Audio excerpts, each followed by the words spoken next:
saludo de hermano a todos los lasallistas, todos los que han podido beber y comer del carisma de San Juan Bautista de la Salle en sus años de educación, en sus años de estancia en el colegio.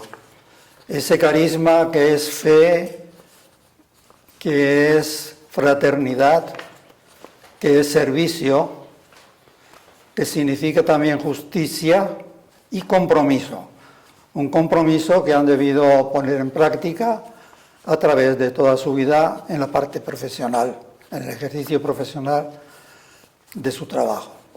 Para todos ustedes, un saludo muy especial. Les voy a contar un poco cómo Dios ha guiado mi vida, mi historia de la vida durante todos estos años, que son muchos, a los cuales agradezco a Dios.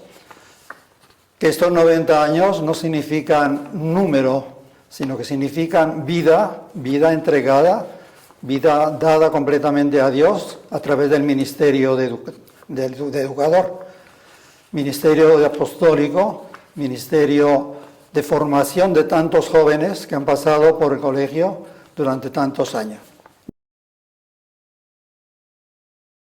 Nací en el año 1930, un 23 de octubre, en una población llamada Villadiego, de la provincia de Burgos, en Castilla. Es el granero de trigo prácticamente de toda España. Es un pueblo que abarca 5 o 6 pueblitos más, por eso se llama una comarca, porque en él está cifrado prácticamente todos los servicios que brinda a esas poblaciones, como es la salud, como es la educación, como es la administración, como es la cultura, como es todos los servicios parten del pueblo para servir a todos los pueblitos que alrededor, que son como 6 o 7. Se llama Villadiego porque es una villa, un pueblo, y Diego porque el fundador se llamaba Diego Rodríguez de Parcelos. Este es un pueblo que se fundó hacia el siglo XVI.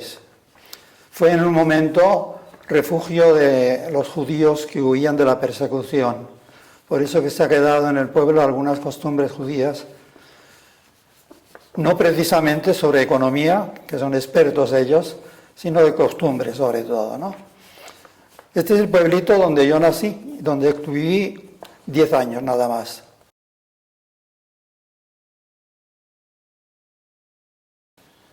Mi familia fue una familia humilde, sencilla, de trabajadores, muy cristianos, como eran en aquella época las familias. Mis padres tuvieron 5 hijos, 4 hembras y un servidor, solamente de varón. Todos los demás fueron hembras.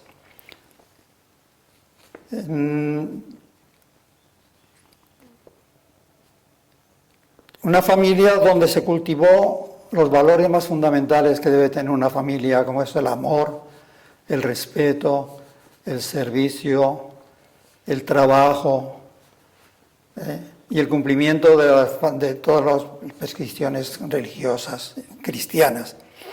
Formábamos en realidad como una pequeña familia, una pequeña iglesia dentro de la sociedad, ¿no? Aquellas familias conservadoras, de las cuales como fruto de llevar una vida cristiana y una vida profundamente religiosa, salimos 3 religiosos. Una hermana mía que se fue al Cister. El Cister es una de las congregaciones más severas, más serias y más antiguas que existen en la Iglesia Católica. Otra que fue, como yo, educadora en la congregación de las Hermanas de Inmaculada Concepción, y un servidor llamado a los hermanos de las escuelas cristianas. 3 religiosos en la familia, fue la bendición de todos ellos, ¿no? Mi padre, desde pequeño yo le acompañaba a la misa prácticamente todos los días, de los 5 años más o menos. Así que fui como bebiendo la vocación religiosa del llamado de Dios desde pequeño, ¿no?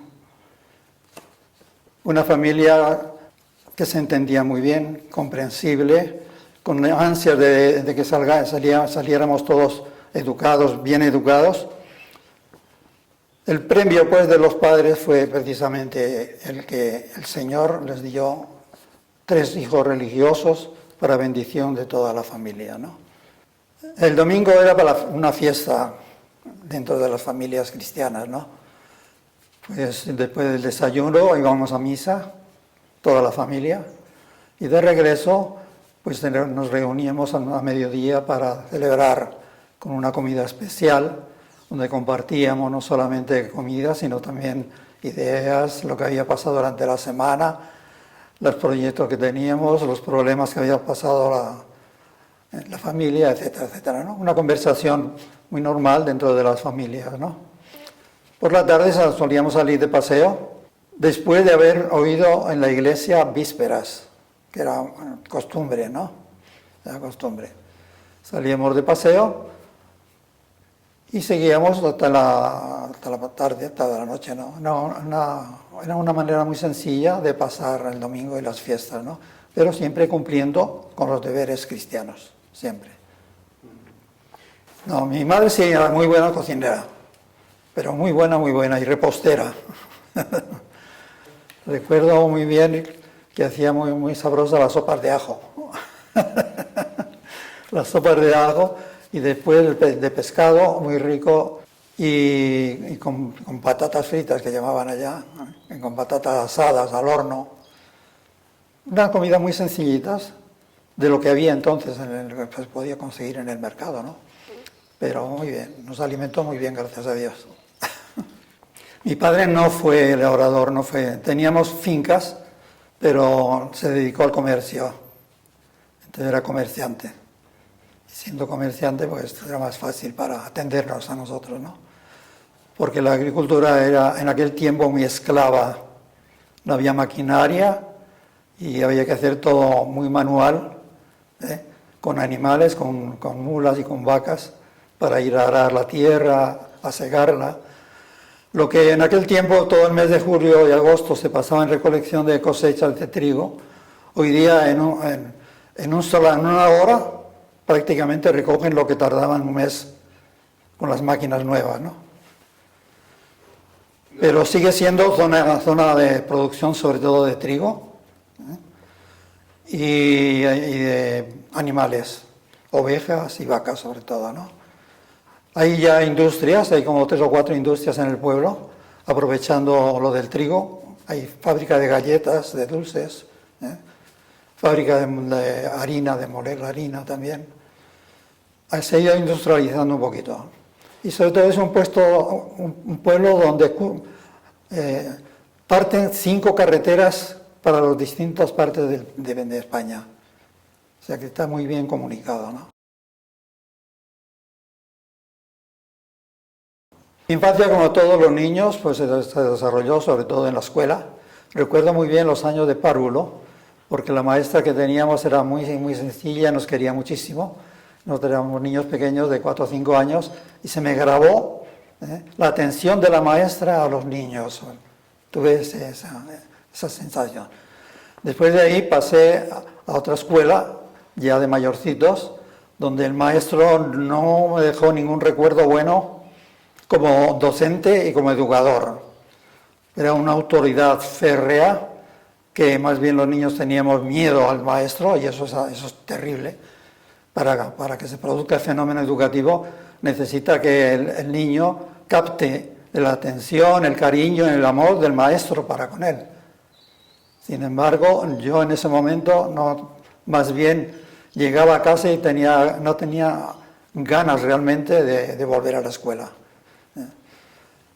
A los 9 años pasé a otra escuela, que fue ya un poquito más comprensible, pero todavía seguía siendo muy tradicional, muy tradicional. O sea, de la educación que yo tuve de pequeño realmente no recuerdo así como haber tenido vivencias positivas. hasta que mi padre se empeñó en que yo fuera al seminario, que fuera sacerdote. Yo muy pequeño todavía, pues no sabía, tenía que obedecerle, no sabía qué decirle, y acepté. Y me consiguió ingresar en el seminario de Burgos. Ahí estuve año y medio, y al cabo de año y medio yo no me sentía bien. Le llamé, le escribí una carta y le dije que vinieran a buscarme porque no veía que no era lo que yo quería, no era mi vocación. Sentí mucho porque a mi padre eso le pegó muy fuerte, ¿no? Él tenía la ilusión de que yo fuera sacerdote y sin embargo se había fracasado conmigo. Desde entonces regresé al pueblo y estuve como año y medio en búsqueda, pidiendo consejos, viendo a ver qué pasaba, a ver por dónde salía mi vocación, rezando mucho al Señor para que me diera esa vocación. Y al cabo de año y medio, un mes de agosto, 15 de agosto, que son las fiestas de la Asunción de la Virgen Santísima, las fiestas del pueblo, me avisaron de que había llegado un hermano de La Salle, muy amigo de una familia que también tenía amistad con la mía. Entonces se lo comunicaron y mis padres accedieron a tener una entrevista con él para ver cómo era lo de La Salle, porque no sabíamos qué era todo en el momento. Él nos aclaró muchas dudas, me animó pues a seguir adelante y sobre todo a invocar mucho y a rezar mucho al Señor para que realmente me indicara el camino que yo debía seguir. Bueno, salí de la entrevista y pasaron unos meses hasta el mes de septiembre en que el Señor ya definitivamente me dijo, vámonos. Entonces arreglé todo para que ingresara en el aspirantado de Premià de Mar, un pueblo cerca de Barcelona, como 20 kilómetros, al lado del mar, muy bonito, ¿no? Esto le pegó muy duro a mi papá. Estaba enfermo, bastante grave ya. Me despedí de él me dio la bendición, me hizo la cruz sobre la frente, me dio un beso y me dijo, adiós, hijo mío. Y eso me partió el corazón prácticamente, ¿no? Porque yo sabía que no lo iba a volver a ver. Efectivamente, en el 18 de noviembre, falleció y entregó su alma a Dios.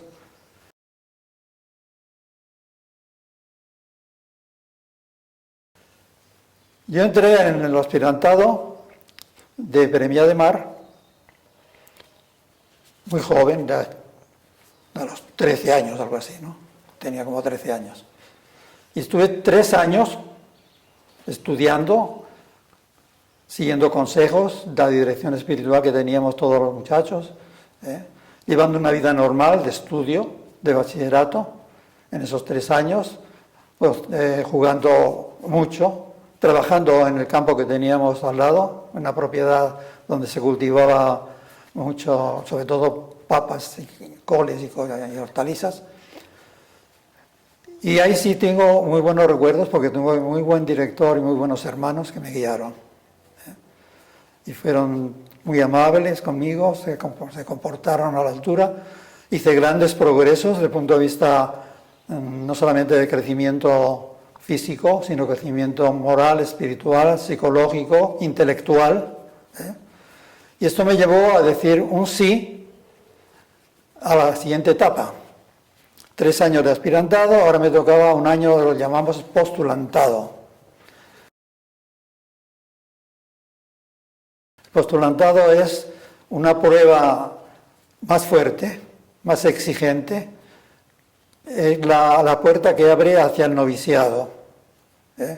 Aspirantado, postulantado y noviciado.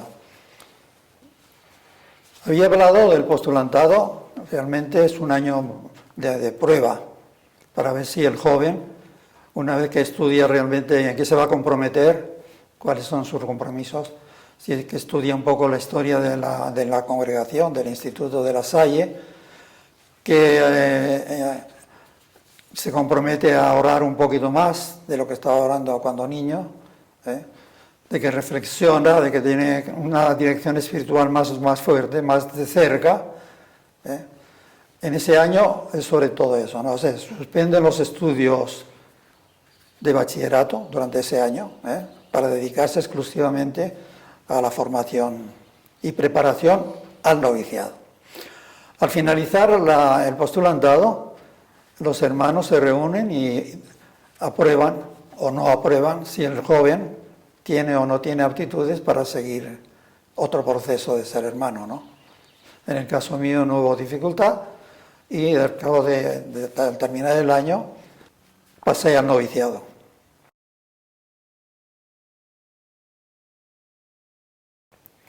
El noviciado en todas las congregaciones religiosas es el año o los 2 años, depende, más fuertes en cuanto a vida espiritual. Es la formación espiritual del religioso, a través de la oración, a través de la dirección espiritual, a través de conferencias, a través del estudio de la regla que va a regir la vida del hermano en la congregación, a través de la doctrina, se estudia ahí el dogma, la moral y el culto profundamente. Y para eso hay hermanos especializados en la dirección, en la orientación de los jóvenes, que atienden la vida espiritual, la vida psicológica, el crecimiento personal en todos los sentidos, y va madurando el joven hasta que al final del año dice sí o me retiro o me retiran. Depende si los hermanos que han estado a cargo de ese proceso pues ven que la persona y el joven no tiene actitudes y entonces le aconsejan seguir otro camino, ¿no? Terminé el noviciado pues, con todos los honores y seguí adelante. Fue una época realmente bellísima, ¿no? Terminado el noviciado, uno tiene que hacer la primera profesión. La primera profesión es la consagración a Dios, en pobreza, en castidad, en obediencia, en el caso de los hermanos, en estabilidad, y enseñar gratuitamente a los pobres. Esos son los 5 votos del hermano de la Salle, ¿no? Entonces, todo el noviciado ha sido preparatorio para pensar si usted va a ser capaz de ser obediente, de ser fiel a lo que le digan los superiores, de ser casto y de ser pobre, es decir, de no utilizar indebidamente el dinero que pueda tener o que le puedan dar. Y sobre todo la consagración es la entrega total a Dios de lo que uno es,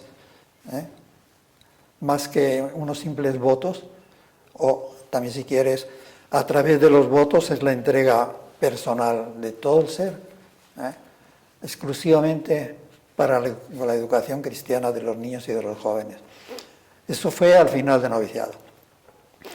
El noviciado de Premià de Mar tiene la particularidad de que estaba destinado el personal que allí se formaba a venir a América Latina, a cualquiera de los países de América Latina en que le enviaran. Sé que ya desde pequeño uno estaba mentalizado de que la misión que iba a desempeñar no iba a ser en España, que iba a ser fuera de España. Entonces ahí venía otra dificultad para la familia de desprenderse de uno, ¿no? Recuerdo que cuando tuve que sacarle el permiso a mi mamá para que me concediera el permiso de venir para América, ella lo pensó muy bien. Lo pensó muy bien y al final pues se desprendió. Se había desprendido ya de su hijo ya hacía unos años, tenía que desprenderse de eso. Y en aquel tiempo significaba desprenderse bastante porque no había aviones suficientes. Nosotros vinimos en un barco italiano destartalado que había salido de la guerra. Tardamos como un mes en llegar, haciendo una escala en las Islas Canarias. Y entramos por Puerto Cabello. Éramos 6 hermanos jóvenes, llenos de entusiasmo, que veníamos con el alma abierta y con todo el espíritu y con toda la generosidad para entregarnos de lleno en estas tierras a la educación de los niños y de los jóvenes, ¿no? Desembarcamos en Puerto Cabello, en ese barco, ¿no? Y yo recuerdo perfectamente, y no se me olvidó nunca, que el primer pensamiento que tuve al bajar del barco fue ofrecerle a la Virgen Santísima, que me había dado la vocación un 15 de agosto, todo el trabajo que yo iba a hacer en América, sobre todo en Venezuela, donde me iba a destinar, todo el trabajo, mi apostolado, mis sacrificios, mi vida, todo se lo ofrecí a la Virgen Santísima en ese momento. Eso fue un acto que yo ni pensaba hacerlo, pero al bajar, el primer pensamiento me lo puso a Dios en la mente, ¿no? Y me puse la imagen de la Virgen Santísima y me consagré a ella ahí mismo. Desde entonces ella me ha cuidado y he sido fiel hasta el día de hoy. Es un rasgo muy bonito que tengo para contar de mi vocación, ¿no? Subimos a Caracas a través de aquella famosa carretera que daba vueltas y vueltas y vueltas hasta Valencia y comencé lo que nosotros llamamos el escolasticado. El escolasticado es un tiempo de educación superior destinado a la formación profesional del hermano, ¿no? O sea, era aspirantado, postulantado, noviciado y ahora escolasticado. 2 o 3 años para terminar el bachillerato y hacer equivalencias del bachillerato español. O sea, apenas llegar, estudio de reválida, sobre todo intensivo en inglés y en historia de Venezuela y geografía de Venezuela, lógicamente, para ingresar a optar por el título de maestro. En Sebucán funcionaba una escuela normal, oficial, pero que la dirigíamos los hermanos, una escuela de formación de maestros. Y ellos acudían en un momento prácticamente las congregaciones religiosas destinadas a la educación en Venezuela, asistían para sacar su título de maestro. Entonces, una vez lograda la equivalencia, yo saqué el título de maestro y en el año 50, para ponerlo en práctica lo que había aprendido en la escuela normal, me mandaron a ejercer el apostolado y la misión educativa a Barquisimeto.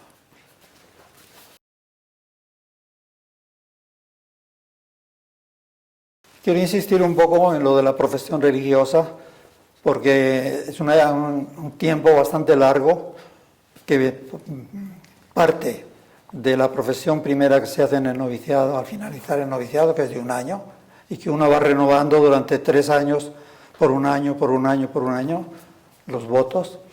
Al final de ese trienio viene un tiempo de 3 años seguidos sin renovarla. O sea, uno hace la profesión o renueva la profesión por 3 años seguidos y al cabo de los 3 años, más o menos hacia los 25 años, uno tiene que decidirse definitivamente. Eso fue para el año 55 que yo me decidí definitivamente a hacer los votos perpetuos que llaman, ¿no? Por toda la vida. La entrega total asociada a los hermanos de La Salle para cumplir la misión educativa, llevar el Evangelio al corazón de los niños y de los jóvenes durante toda mi vida. Ese es otro momento que fue precedido de un retiro de 30 días. 30 días en ejercicios espirituales, orando, pensando, reflexionando, pidiéndole a Dios fuerzas, iluminación para ver si realmente me atrevía o no me atrevía a dar el sí total al Señor por toda la vida, ¿no? Yo le había dicho que sí hasta el momento presente, necesitaba ver con más claridad si realmente esa era la vocación definitiva mía, ¿no? Entonces, ese momento tan importante viene precedido por un examen fuerte de varios hermanos que me conocían, en consejo, que llaman de provincia, donde revisan todo lo que he sido desde el punto de vista de hermano, desde el punto de vista profesional, del ejercicio de la profesión, de mi carácter, de todo, absolutamente todo, y pesan todo esto y dan un voto de sí o de no, ¿no? Yo recibí al poco tiempo una carta del Superior General de Roma, donde me decía: ha sido aprobado por usted para hacer su profesión perpetua. Eso fue para mí pues una alegría inmensa, ¿no? Fue una fiesta enorme, grandísima, que hicimos en Sebucán. Los hermanos que estábamos, yo estaba dando clase ya en la tienda, en Tienda Honda, a los niños pequeños de tercer grado, ¿no? Pero nos juntamos todos los hermanos de Venezuela y delante del Señor prometo y hago voto de servirte fielmente durante toda mi vida. Eso pesa mucho. Y durante toda mi vida hasta los 90 años, en este momento. Todos los años lo recuerdo. Y los hermanos, el día de la Santísima Trinidad, renovamos los votos como una devoción. Porque la fórmula de consagración dice Santísima Trinidad, Padre, Hijo y Espíritu Santo, yo fulano de tal prometo y hago voto de tal. Entonces, eso es la historia del Instituto de La Salle, porque Juan Bautista de La Salle, el día de la Santísima Trinidad, con un grupo de hermanos, de 12 hermanos, por primera vez en el Instituto de La Salle, se hizo, el grupo hicieron la profesión perpetua. Y los llevó después al santuario de la Virgen para darle gracias a la Virgen Santísima. La devoción a la Virgen Santísima en el Instituto Lasallista y en todos los lasallistas del mundo deja una impronta, deja como una huella, ¿no? Es ella que nos lleva a Jesús, ella la que nos lleva a Dios. Entonces, a partir de ese momento, del año 55, soy hermano completo, de votos perpetuos, entregado a Dios, alma, vida y corazón.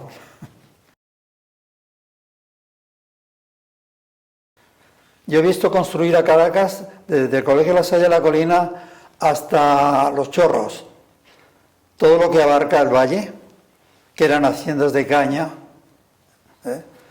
Yo recuerdo que veníamos de Sebucán, allá en los Dos Caminos, que era la casa formación, donde estaba solo la casa, no había más.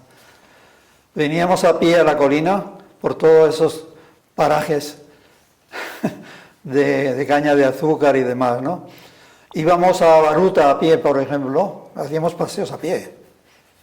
A Baruta, al Junquito, a La Silla, un montón de veces, has oído, porque Sebucán estaba enfrente a La Silla. No había nada, todo era sembradíos. He visto construir a Caracas prácticamente en la época de Pérez Jiménez. Todas las grandes urbanizaciones de Caracas, del este de Caracas, se hicieron en tiempo de Pérez Jiménez. Recuerdo que salíamos a pasear los sábados y al otro sábado veíamos que ya estaba construida la urbanización, pero una velocidad tremenda, ¿no? Y es que había abierto la inmigración a Italia, a España y a Portugal. Y habían venido de esos tres países, sobre todo gente muy trabajadora, constructores, albañiles, gente especializada, muy poca, sino que se venían sobre todo trabajadores, que venían huyendo un poco de lo que tú me llamaste antes de la guerra española, que estaba sufriendo por entonces todavía la carestía en el país, ¿no? O sea que prácticamente yo he visto construir. Caracas tendría entonces, cuando yo llegué unos 300.000 habitantes. De ahí a 4 o 5 millones que tiene actualmente, calcula, a ver. Sí. ¿Qué urbanizaciones había entonces? Los Chorros, San Bernardino y El Paraíso. No había más. Lo demás era el centro de Caracas. Por eso los colegios que comenzaron en Caracas, colegios privados católicos, estaban en el centro de Caracas, ¿no? Estaba La Salle en Tienda Honda, los jesuitas prácticamente al lado. Entonces, cuando los muchachos salían de clase y se citaban en la placita de las Mercedes y a pelear. Sí, todo el progreso prácticamente de Venezuela he sido yo testigo. La formación profesional, he hablado ya un poco de bachillerato, saqué el título de maestro en Sebucán, en la escuela normal. Y después ya comencé el año 50, como dije, mi ejercicio profesional en Barquisimeto, que estuve un solo año. Al finalizar el año me volvieron a traer para Caracas con el fin de revalidar el título de maestro y de lo que tenía de bachiller, con el bachillerato en ciencias físicas y matemáticas Yo saqué entonces ya el título de maestro, al bachiller en física y matemáticas, y me enviaron a estudiar física y matemática pura a la Universidad Central. No existía por entonces. ¿En qué año fue eso? En el año 56-57, ¿no? Que se fundó. Ahí nos inscribimos media docena de jóvenes. Comenzamos a estudiar matemática pura. Al final quedé yo solo, un poco desanimado, pero aguanté ese año. Aguanté ese año. Al año siguiente volví a inscribirme y tampoco, el panorama no era muy positivo como para continuar perdiendo el tiempo. Entonces me fui a pedagógico. El pedagógico formaba a los profesores. Me inscribí en física y matemáticas, en educación, y me gradué a los 4 años profesor de física y matemática. Mientras estuve estudiando, ya estaba yo aquí en la colina dando clase de matemática y física en tercer año, en cuarto y quinto. Recuerdo que en tercer año daba física, en cuarto y quinto daba matemáticas y religión, que era lo mío, ¿no? Era la formación religiosa, no en todos los años, porque eran muchos años, pero en algunos sí, eso nunca lo dejé, es dar la formación religiosa a los muchachos. De ese grupo que estuvieron conmigo en matemáticas y en religión, algunos me dieron el nombre de la promoción, como la del año 62, creo, el año 62, que me dieron el nombre de la promoción y siguen animándome y escribiendo y hablando y diciendo tonterías que no, que no corresponden a la realidad, pero bueno, lo hacen por cariño. Después de eso he tenido varias oportunidades. Seguí un curso en Colombia durante 3 años, siendo administrador de La Salle en Venezuela. Nos dieron la oportunidad de sacar un diplomado en gerencia administrativa de empresas educativas. También tuve la oportunidad en Bogotá de seguir un curso de análisis transaccional.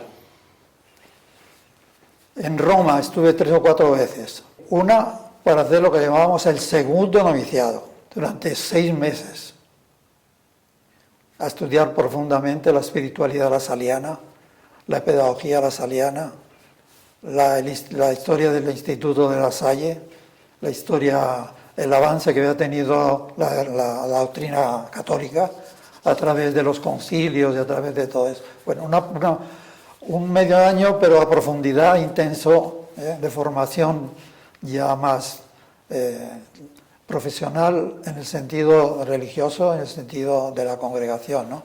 Volví 2 o 3 veces. Una al CIL, que llamábamos nosotros, que era el Centro Internacional Lasaliano, donde nos juntábamos 60 o 70 hermanos del mundo entero, lo mismo en el noviciado, eso era universal, para revisar un poco cómo iba la pedagogía de La Salle y lo rico de todos esos encuentros a nivel internacional es la convivencia. ¿Qué haces tú en Vietnam? ¿Qué haces tú en Madagascar? ¿Qué pasa en Nueva York? ¿Qué pasa? Eso no se estudia en ninguna universidad. La riqueza de esos encuentros es realmente extraordinaria. Y esa oportunidad la tuve yo varias veces. Otra vez la tuve porque fui delegado al capítulo general de los hermanos en Roma, en el año 77. ¿Qué es eso de un capítulo general? Es la asamblea general de los hermanos, que es la que tiene autoridad plena. La que aprueba o no aprueba, la que dicta normas para, durante 7 años o 10 años que duraban entonces los capítulos generales, tenía que regir a la congregación y todos los demás, las demás provincias, los demás distritos tenían que adaptar esas normas y regirse por ellas, ¿no? En ese capítulo general que fui yo, éramos 120 hermanos de todo el mundo, venidos de todas partes del mundo, ¿no? A mí me tocó con la Comisión de Educación, o sea, un grupo de 10 o 20 hermanos que estábamos viendo a nivel mundial cómo iba la educación de La Salle en el mundo entero, ¿no?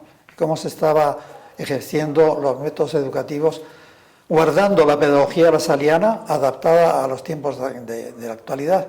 Volví otra vez a Roma, como 4 o 5 veces. Una vez me tocó el inicio de la tercera sesión del Concilio Vaticano II, ¿no? Asistí a la apertura, recuerdo muy bien, con Pablo VI, San Pablo VI ya.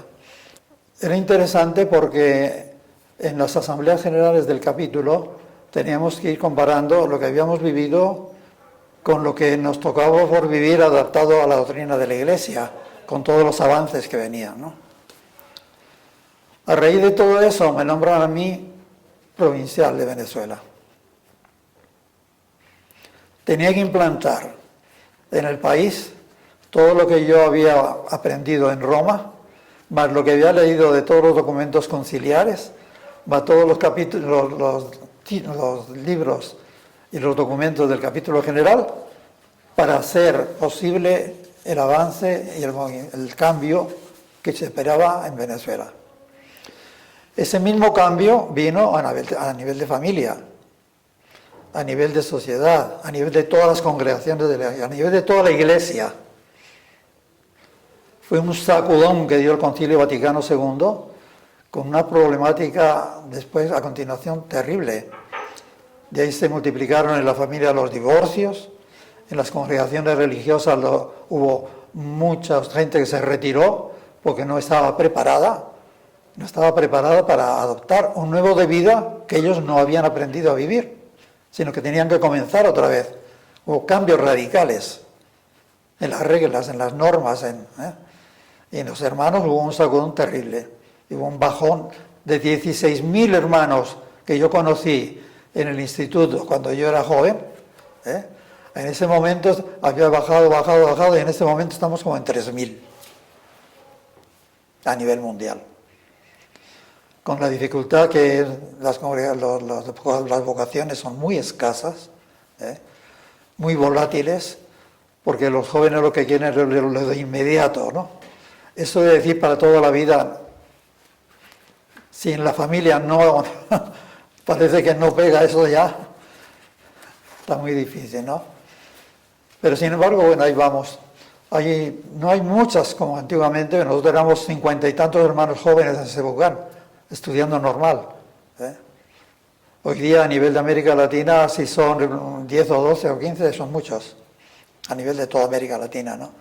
Y así pasa con los seminarios, así pasa con todas las congregaciones religiosas, ¿no? Entonces se han ido cerrando comunidades, se han ido cerrando iglesias, se han ido cerrando muchas obras, obras sociales que teníamos nosotros. O sea que por ahí fue un poco toda mi formación profesional, después de continuar muchísimo, porque en tiempo de siendo yo visitador provincial, tuve que viajar muchísimo. Ahí conocí 2 o 3 veces todos los países de América Latina, porque cada año y a veces cada 6 meses tenía reunión, bien sea por ser provincial, bien sea por ser administrador de La Salle.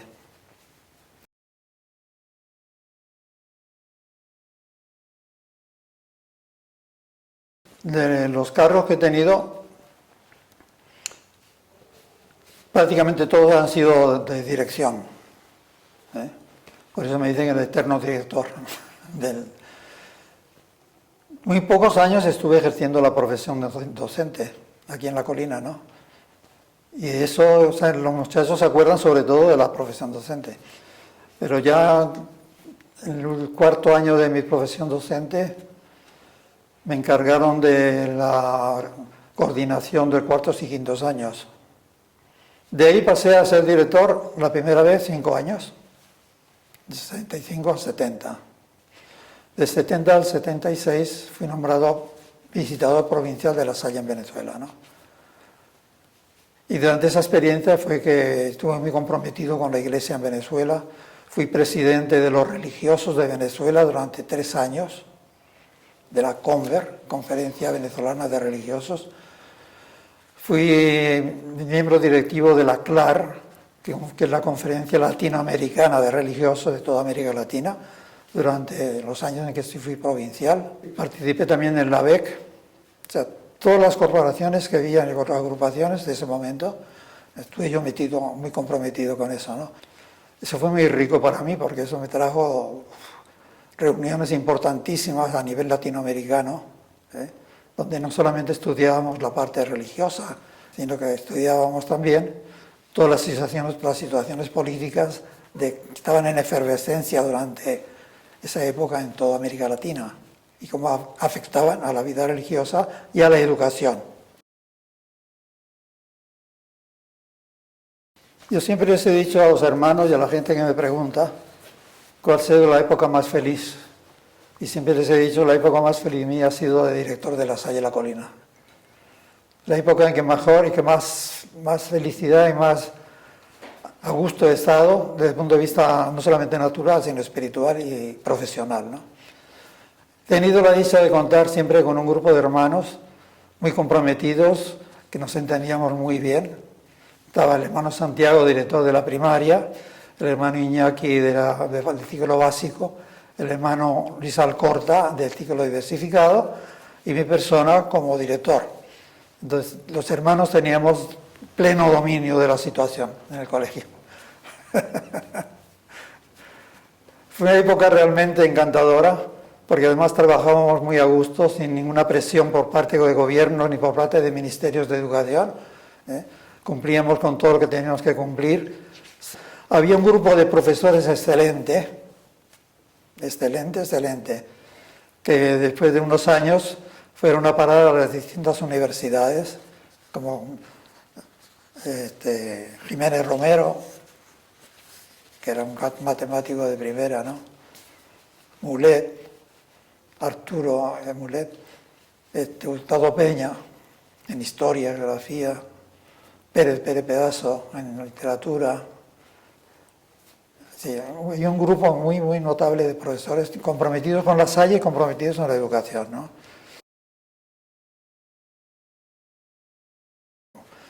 Ese recuerdo que queda en mí para toda la vida. La prueba que ahora que he cumplido 90 años, al celebrar la Eucaristía de los 90 años, los cuales me dirigí a los hermanos un poco contando un poco todo esto, ¿no? Me detuve sobre todo en el momento de la profesión, que es el momento más importante de la vida de un religioso. La entrega total a Dios de todo lo que uno es, de todo lo que puede ser, de todas las virtudes, las cualidades, los defectos, de todo lo que el Señor le ha dado a uno, consagrárselo a Él para servicio de, no para egoísmo personal. Todos los estudios que uno pueda hacer, todas las carreras que uno pueda conseguir, los diplomas que pueda tener, tienen que tener la finalidad del servicio. No sirven de orgullo para decir fulano de tal es un doctor o no es doctor, no. Sino simplemente que eso tiene que estar en función del servicio a Dios en los niños y jóvenes, que es la misión más importante, ayudarles a crecer. Es una obra creadora, lo dice San Pablo. Nosotros somos concreadores con Dios porque estamos ayudando a los niños a ir creciendo poco a poco, no solamente físicamente, sino integralmente. Y esa labor la tiene que hacer el educador por vocación.